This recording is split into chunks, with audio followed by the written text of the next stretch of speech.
Hey dudes, welcome to Splat from the Past, the only 80s themed horror sci-fi show where things can get totally radical.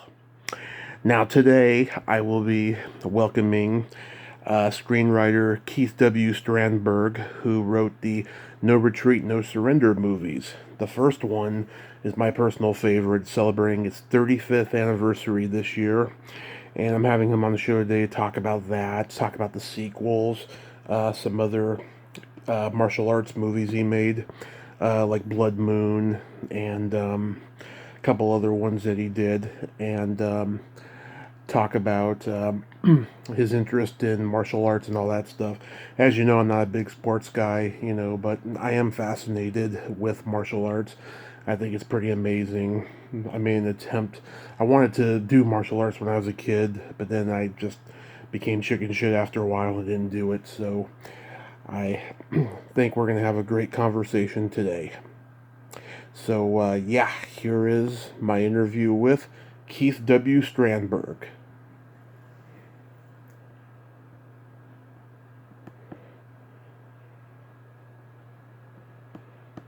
Hey, Keith. Welcome to the show, sir. How are you? Good. How are you, Tommy? Nice to see you. Good. Hear you. Pretty good. This is such a great honor. Thank you for taking the time today. Oh, I appreciate it. Thanks for your interest. Oh, my pleasure. So, going back in time, did your interest in martial arts begin at an early age? Yes, I started training in the martial arts. A guy started a martial arts club at my high school. Mm-hmm. So I started when I was a freshman in high school, around 13, 14 years old. Wow. Were you watching Bruce Lee movies at that time? Well, I got into it. I got interested in the martial arts because I saw a movie called Five Fingers of Death. I don't know if you remember it, but I remember. it was quite a schlocky movie, but I just loved it. And so then when they started this club, I decided to join. And my parents were going through a divorce at the time, so it was quite a difficult period for me. And I really found solace and sort of refuge in the martial arts. And so I really dove into it, and then I really started watching a lot of martial arts movies. I lived in Toledo, Ohio at the time. Mm-hmm. And so, I searched out whatever movies I could find and, fell in love with Bruce Lee. And, getting involved in martial arts movies was like a dream come true for me, really. Yeah. Were there any particular fighters that you looked up to and admired? Well, it's funny because, I was getting Fighting Stars magazine and Black Belt and all these different magazines. And, I was following the career of a lot of guys like Keith Vitale and oh man, now I'm blocking on some Joe Hess and Joe Louis and some of these guys. Yeah. And the great thing was that I ended up working with a lot of those guys in the movies after I started doing productions. I started working with some of those guys because one of the things that we prided ourselves on when we made the movies is that we used real martial artists. We didn't try to take actors and train them to fight. We used really, really good martial artists like Billy Blanks and Keith Vitale, Yeah. and Keith Hirabashi Cook, and all these guys. And so, we had the real martial artists, and so we could do things that other movies maybe couldn't because we had the skilled fighters as the leads in our movies. Yeah. What was Chuck Norris in the magazines too? Oh yeah, and I got a chance to meet Chuck early on. I went to the University of Southern California for school. I was studying Chinese language and Oriental philosophy and physical education. Mm-hmm. And one day I was out for a run, and he was putting up a poster on the USC campus. And I just stopped and I said, "Hey, you're Chuck Norris." And so I got to meet him, and then I got to meet him a couple of times after that. Really a great guy. And he was one of the fighters that I really watched in the movies because, we would go to these movies to see things that we hadn't seen anybody do before. And he was such a great fighter and a great athlete that he would always give us something that we hadn't seen before. So he was one of the fighters I really followed. Yeah, and one of the few guys that beat him was Tony Tolaners. Oh, yeah. Remember him? Yeah, I do, yeah, for sure. Yeah, he made like one action movie in the late 80s in which he kind of was made up to look like Chuck Norris a little bit, That's it. Yeah, they gave him the hair and he put on the sunglasses and what have you. So did you compete a lot? I competed in the Ohio area, so I did some local tournaments. I wasn't really good enough uh, to be on the national scene. But it's funny because when I went to Taiwan as a teacher of English, and I was studying Chinese, so I lived in Taiwan for a year. Hmm. And while I was in Taiwan, I thought, well, maybe I could, try to be a fighter in the movie. So when I first contacted people, it was about being an actor, or being at least a stunt fighter or a stunt player or something like that. But there was no interest for that. And then later on, I was a tour director. I took groups of Americans into China because they needed people that could speak Chinese, and so I was a tour director for 9 tours. And in between the tours, sometimes we'd have like a week layover in Hong Kong between tours. Instead of going back to the U.S., I'd stay in Hong Kong. Hmm. And during one of those week-long stays, I decided to contact uh, different movie companies because I had already started writing for some martial arts magazines. Right. And so I was getting a bit of a name in the martial arts as a writer.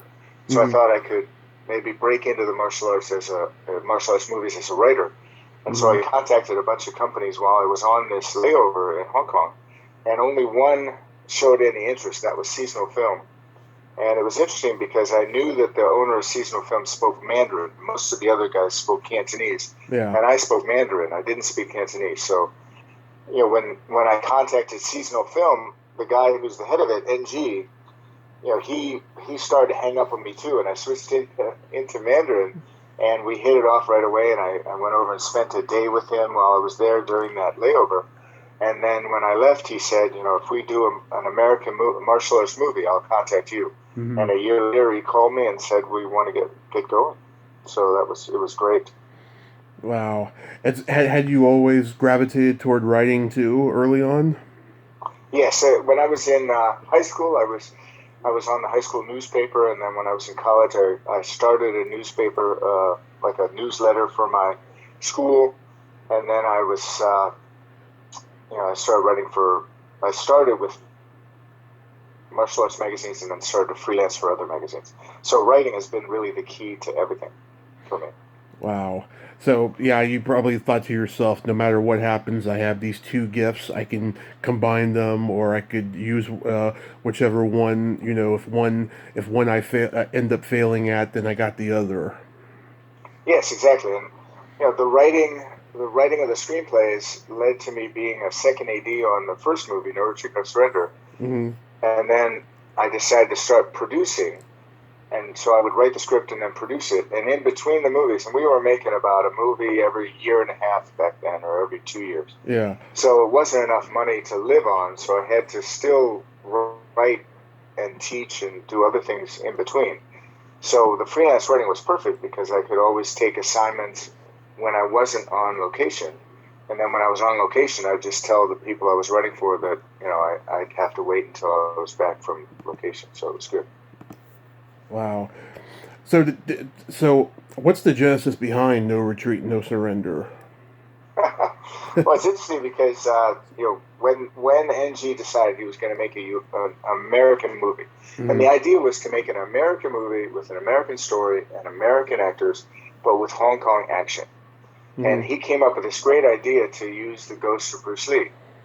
And so they flew me to Hong Kong, and I think I spent a month in Hong Kong working on the story with them, and trying to figure out what the best way to tell this story was. So it was, the genesis of it was to somehow involve Bruce Lee, the ghost of Bruce Lee, as sort of mentor for this troubled kid. Hmm. And so Kurt McKinney played the lead, and Right. yeah, I know you talked to J.W. Fales, who was his best buddy, Yep. and we got Jean-Claude Van Damme as the bad guy. So it was a nice combination of all those people. Absolutely. You know, this was one of those movies I'd watch over and over again when I was a kid, in the late '80s on HBO. Right. Only in recent years I've seen the uncut international version, which is pretty good. A lot of unexplained stuff from the theatrical movie is in That's it. right. Yeah. Did New World have like high expectations because the Karate Kid was so successful? Well, I think they didn't really think it would perform very well, but they wanted to give it a try with a limited theatrical release, and it did better than I think they expected it to do. You know, they cut, as you mentioned, that uncut version features a lot of scenes that explain some of the stuff that you just didn't understand in the theatrical release. Right. Because there were whole scenes out that kind of gave a little bit of backstory. Not that the story was great to begin with, but there are some things that you're thinking, why are they doing that? That doesn't make any sense. But that was, they wanted to cut it down. I think the running time was 83 minutes or something, so it was very short. Yeah. Of that theatrical release, but it performed so much better than anybody thought it was going to perform. So we were pleasantly surprised by the success, and I still get people every week sending me a message on Facebook or sending an email to me from my website that just saying how much they love the movie and thanking me for it. So I think it had a real impact on people, which I'm very proud of. Yeah, it's a great movie. It's got a great story, great acting. I thought that Kurt McKinney and the girl who plays Kelly, Kathy Salino, I thought they had great chemistry. Yeah, they really did. And I'm still friends with Kurt to this day. I talked to him a couple of weeks ago, and he went on to have a really great career. He was a soap opera actor for a long time, and he was on Guiding Light for something like 30 years. So he's really turned into a really good career. Yeah, I sent his wife a Facebook message to get an interview with him, but it must have went to her spam. That was like a while ago, like maybe a year ago or something. Okay. Yeah, it happens sometimes. Timothy Baker, who plays his dad, he was pretty good. Do you know whatever happened to him? I know he went on. I think he made a couple of movies after that. He was a lot of the guys that we hired for that, even Timothy Baker, they were all martial artists. So we used a lot of real martial artists. And Timothy was a real martial artist. I think he had a school, and it was a pleasure to work with all these guys because martial artists, they're the salt of the earth. They're not in it for ego or glory or anything like that. They're just in it to help spread the good word of the martial arts. Was Kathy Salino a local artist, a local actress? I mean, yeah, she was an actress. I think she was based in the LA area, so she didn't have any martial arts experience. But anybody that fought, we really needed to have someone that had some martial arts experience. Mm-hmm. Yeah, when I found JW, I just could not believe it. And yeah, just like on a regular basis, I get like people commenting on it and saying, how did you find him? Is he on Facebook and stuff? And I want to protect his privacy. I won't tell them, what his name on Facebook is. They can figure it out themselves. Right. Yeah, it's pretty crazy. Yeah, I lost touch with him. It would be nice to reconnect with him. So, well, I'll connect you to. Yeah, I'll connect you great. to. Yeah, he's a great guy. Absolutely. Was Van Damme a guy you already knew though? No, it's an interesting story because when we were casting for this role, we did what's called an open call, which is anybody can show up and you see them and see what they can do. And we did an open call at a studio called Raleigh Studios in LA. And we started at 10 in the morning. I think we were finishing at 6 in the afternoon. Mm-hmm. And it was like really late in the day. It was getting close to 5 o'clock or 5:30 or something like that. And there was still a line outside the building. And it was very clear we weren't going to be able to see everybody. So the NG sent me outside to sort of pick people to bring in that I thought could be good, because there were a lot. We put out, when you do an open call like this, you say the sort of types that you're looking for. Yeah. But honestly, with an open call, everybody shows up. If it says we're looking for somebody 6'5", you'll get guys that are 5'2" that show up, and so they're absolutely wrong for it. But they show up just thinking, well, maybe we'll like them for something else. So they sent me outside to find. We were looking for the bad guy at the time, and they said, go out and look for some guys that are strong and that sort of thing. So I went out and I got 3 guys. I pulled 3 guys out of the line, and one of those guys was Van Damme. And he went in and he did some kicks, and he's a beautiful kicker. He's just a really beautiful stylist. So he was a great guy to work with during No Retreat, No Surrender. He was willing to do anything that we wanted him to do. Just really a pleasure to work with. Yeah, he's really scary and intense in the movie. Yeah, he is. And this was like coming off of like, Rocky Four, where he fights a Russian, so that was just like, perfect. It was Yeah, that's right. right in the middle of the Cold War. Yeah. Yeah, it was the perfect bad guy. And of course, Kent Lipham passed away in 2008. He was great as Scott, and Yeah, in the uncut version, a little more is explained about why he hates RJ. There's that scene with the remote control plane or whatever it was. Yeah, right. yeah, he was great. Was he good to work with? Oh, he was really good to work with. It was a real pleasure. He was a bit of a comedian, so Yeah, he really took to that role. That's for sure. yeah. I see Dale Jacoby is still active. I follow him on Instagram. Yeah, I've talked to him a couple times over the years. He's done a lot of. He was a real martial artist, and I think he was training with Benny Urquidez at the time. And he was really a nice guy to work with, and he's done some really good work. Hmm. How did Corey Yoon come to direct? Well, it's funny because Corey was very well known in Hong Kong, but had never done a U.S. movie. And so he came over, and he was really skilled as an action choreographer. And that's his claim to fame at that time. And so he came over and he wanted to be a director. And this, I believe, was his first directorial effort, at least maybe his first international movie directorial effort. And he didn't speak any English. So I was the translator for him. So it was a great experience for me to work so closely with Corey and, explain his reason for doing something and understand his reason. And, when I wrote the script for No Retreat, No Surrender, it was called Ring of Truth. Oh, yeah. Time. That was his the first name of the movie. And I wrote, I guess, what could be considered the first epic martial arts movies, because it was like 230 pages long. And most, the rule of thumb in screenwriting is that one page equals 1 minute. Mm-hmm. So a 230-page script would be 230 minutes, which is just so long. Yeah. Because, I didn't know that much about writing screenplays at the time. And so it was a great experience for me to meet with Corey and to meet with NG and to go over every scene and say, okay, we got to cut this and cut that, and cut it down to the length that was suitable. So it was like a master class in screenwriting, on the job. And so I was every day, I was rewriting at night. I was rewriting the next scene at night because I'd learned so much during that day that I knew what was wrong with it. So it was quite a great learning experience for me. And Corey he's just fantastic. He's got such an eye for fighting. Some of the fight stuff that he did in that movie was fantastic. And we used him for a couple other movies as action choreographer. So he's really a great guy. And he went on to make a Lethal Weapon, I think, right? And I think he did some of the Transporter movie action stuff. So he had a really great career in Hollywood and in Hong Kong. Oh yeah, it's like what's his name, John Woo. Yeah, that's right. He crossed over a little bit. That's right. Yeah, because he did one of the Mission Impossible movies and something else. Yeah, he's had a good career too. Where did the idea come for the second movie? Well, it's interesting because the second movie was not supposed to be a sequel. Mm-hmm.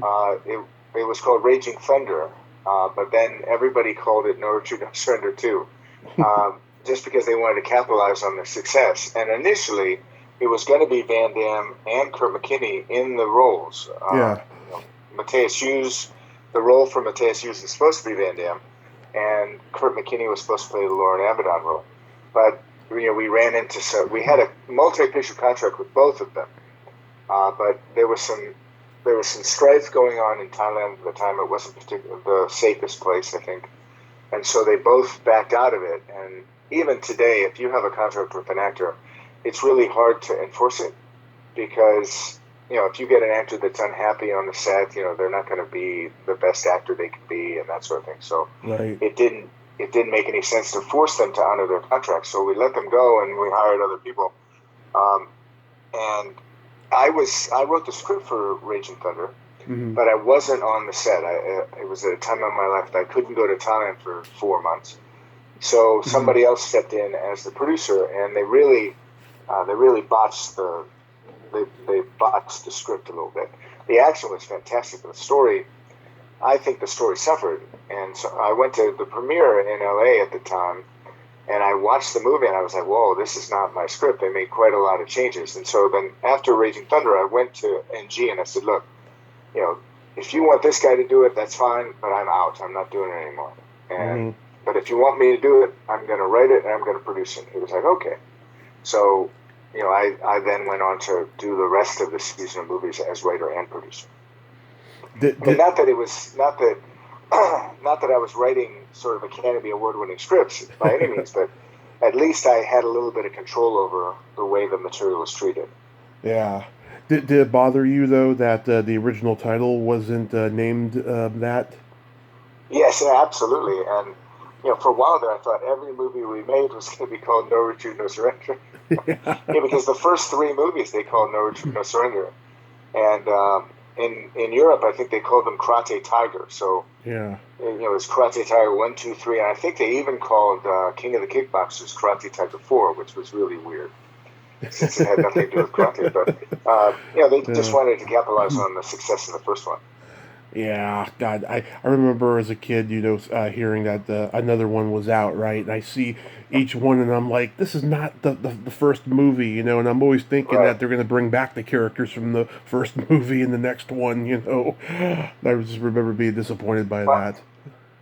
Yeah. Well, I think, that was the trend back then, because Bloodsport, remember, Bloodsport had a 1 and a 2 and a 3, and they were totally different stories. I mean, they were still sort of set in the same world, whereas with our movies they were completely different worlds. I mean, the second one was about snuff films.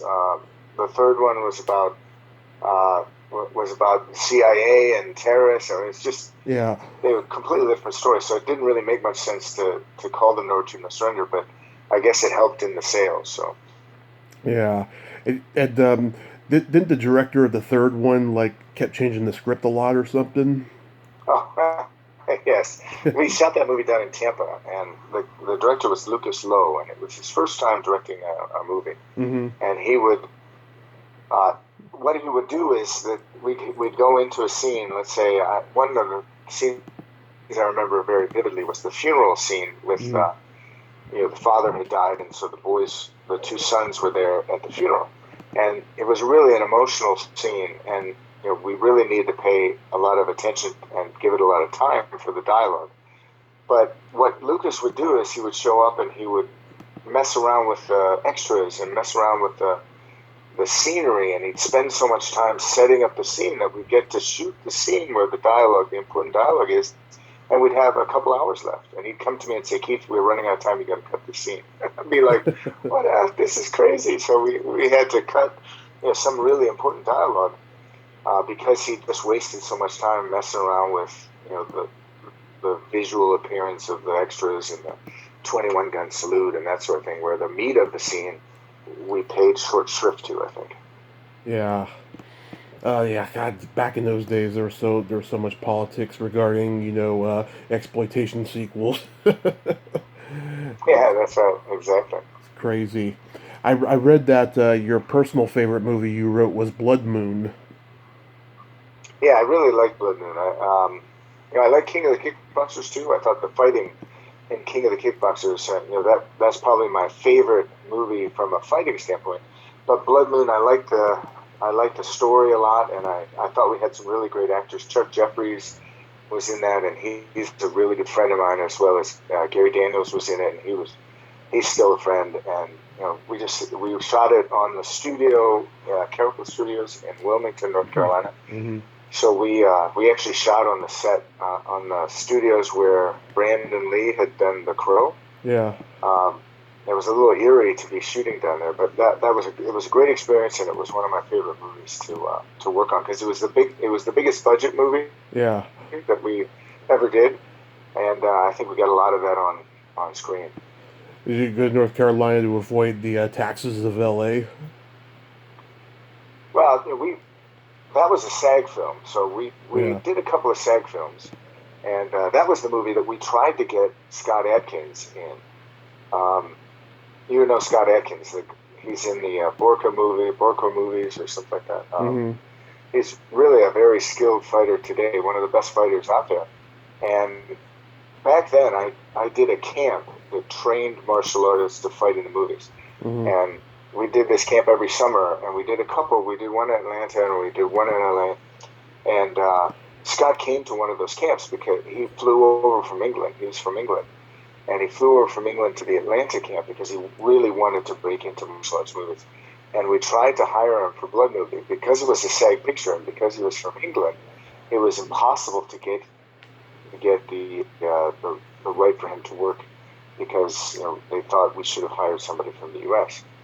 And that's really one of my big regrets is that we weren't able to work with Scott because I know Scott really well, and he's a huge fan of No Shoot No Surrender. Mm-hmm. But we just never had the opportunity to work with him. But he's probably the most skilled fighter out there today. Him and Michael Jai White are the two that I think are the amazing guys now. Nice. Did Frank Gorshin do any celebrity impressions on the set of Blood Moon? No, but he was really a pleasure to work with. That was really great to get the Joker onto our set. The Riddler. What we used to do is with these we'd the Riddler. That's right. Yeah. What we do is we get a couple of high-profile names to play smaller roles, like the Frank Gorshin role, and we got Don Stroud for King of the Kickboxers. So we had some well-known actors, actors that have been nominated for Oscars and things like that. So it was really a pleasure to work with those guys because they'd come in for 3 or 4 days. They'd get paid a lot of money, but it was something we could put their name on the poster, and we had a good time with them.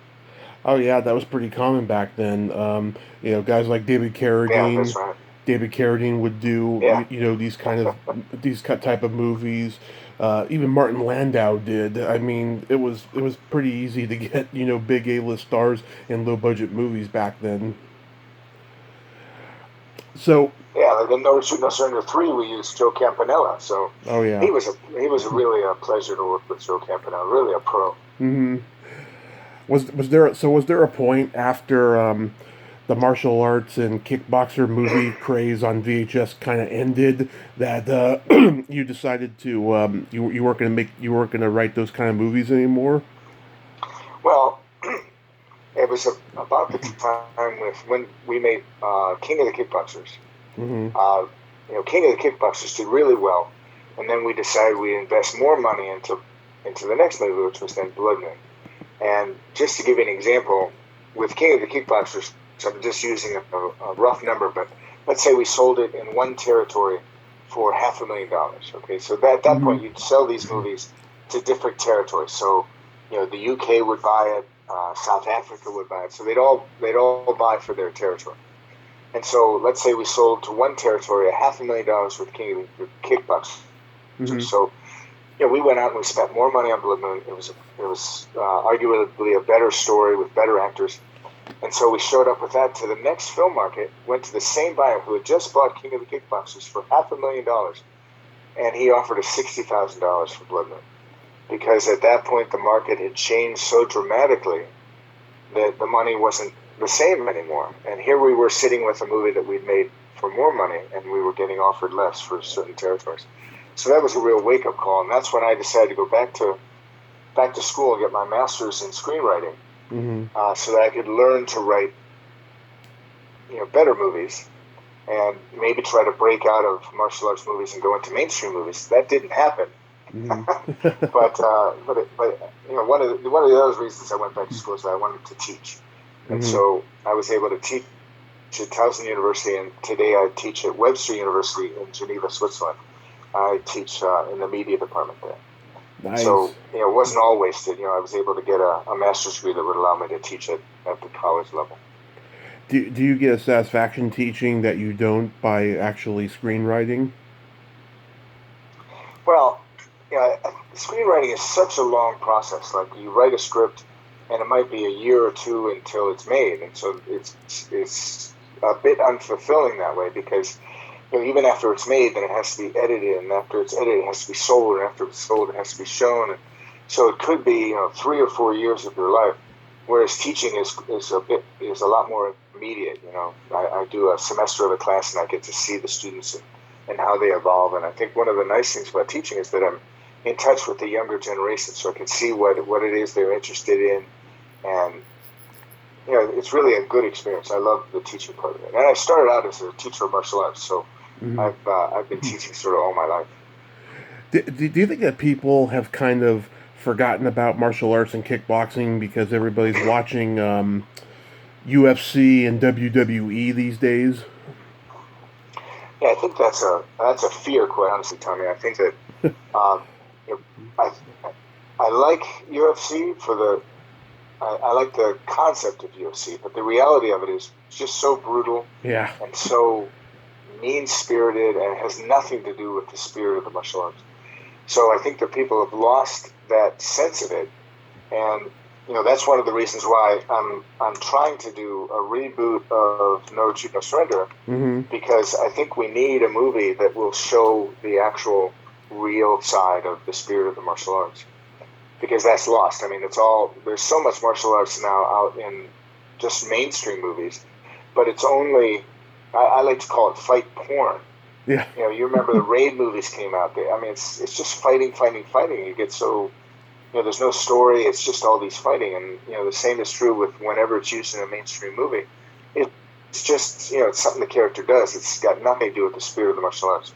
So I'm looking to make a movie that'll try to have the same impact that No Retreat, No Surrender had. Yeah, I call UFC the rugby of martial arts. yeah, that's a good point. I don't like it so much, and I think that at the beginning, Bruce Lee was a very big proponent of something like UFC, where you could have different styles and see which style is more effective or something like that. But I think it basically puts a lie to the martial arts, because the martial arts is all about defending yourself and the one punch stop and that sort of stuff. And these guys, I mean, they fight for minutes, and they're 3-minute rounds, and it goes 10 rounds. If martial arts is really that effective, why would it last so long? So I think it's had a deleterious effect on the martial arts in general, I think. So when did you move to Switzerland? I moved to Switzerland about 15 years ago. I was, at that point, my sort of career in the martial arts movies was over, because it went to really low budget martial arts movies. If you were going to make a martial arts movie, it had to be low budget, and there was no way to make any money with these kind of low budget movies. So I was a journalist, and I was focusing on watches and motorcycles and China and so a little bit of martial arts. And so I had the opportunity to move to Switzerland, where I could continue to cover the watch industry. And so I became sort of a watch expert.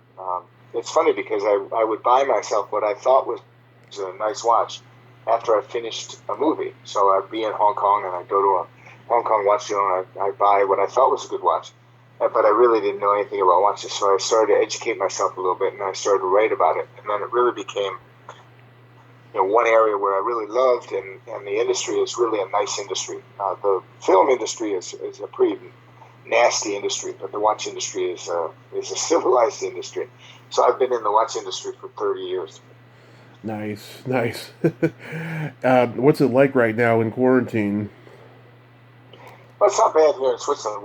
All the stores are closed except for essential stores, and we're all working from home. But Switzerland's so beautiful that you don't really feel that bad about it. You still go out and walk in the mountains and go to the lakes and things. So it's not as bad as it could be. I really feel sorry for people that are in a big city that are stuck in an apartment where they can't go out. So, where are you, in San Francisco? I'm born and raised in San Francisco. I'm in Reading. Okay. And how is it there? It's it's still Reading. The weather's up and down. We had, in the first couple of months, we had like only one death here, and then by summer about 70 people died, and since then I don't know what the number is, but I'm hoping to God it's still a low number. I mean, this is a very conservative town where people are anti-mask. There's so many people walking around without masks here. It's disgusting. And oh, really? Wow. Yeah. Everybody in Switzerland plays the game. They wear the mask, so we haven't had any sort of protest like that. Thankfully. Yeah, it's pretty bad over here, but we're just staying inside. We don't go out unless we really need to. To go shopping or whatever, and we're just praying that by next year everything will be good. Yeah, I hope so. And it's really put a damper on the martial arts too, because I spar with a guy here in Switzerland once a week, and we Hmm. haven't been able to spar for. I think the last time we sparred was in the spring because we had a little bit of a relaxation of rules in the spring, and then everything got hit hard again, and so it stopped, and they stopped all contact sports. So I haven't been able to spar with this guy for a long time. So I'm looking forward to getting back into that again. Do you ever come back to the States every now and then? Well, my sons are both on the West Coast. One of my sons lives in LA. He works in reality TV production, and Nice. my other son lives in Portland, Oregon. So I was in the States. The last time was in Christmas of not this year, but the last year. And so I used to get to the U.S. 5 or 6 times a year to see them, but I haven't been able to travel at all. And who knows when we're going to be able to travel again? I mean, it's really kind of crazy. Yeah, my dad lives in Marysville, Washington, which is only 5 hours away from here, and I would like to see him. It's been like 5 years, and I hope I get to see him eventually. Wow. Yeah, but Yeah, I wish I could just get in the car and drive there, but there's yeah, no bridge from from here to the U.S. I have to get on a plane, and that's the thing. I don't want to get on a plane right now. I mean, it just seems crazy the idea of getting on a plane. oh yeah, you get to go through customs and probably get tested or something. Yeah, it's probably just I think bizarre. there's quarantine. You also have to quarantine. I do a lot of because of my Chinese language. I do a lot of business in China, and right now I can't go to China because you go to China, you have to quarantine for 2 weeks. So if I go over there for an event or something, it doesn't make sense to quarantine for 2 weeks for one event. That's what. Hmm.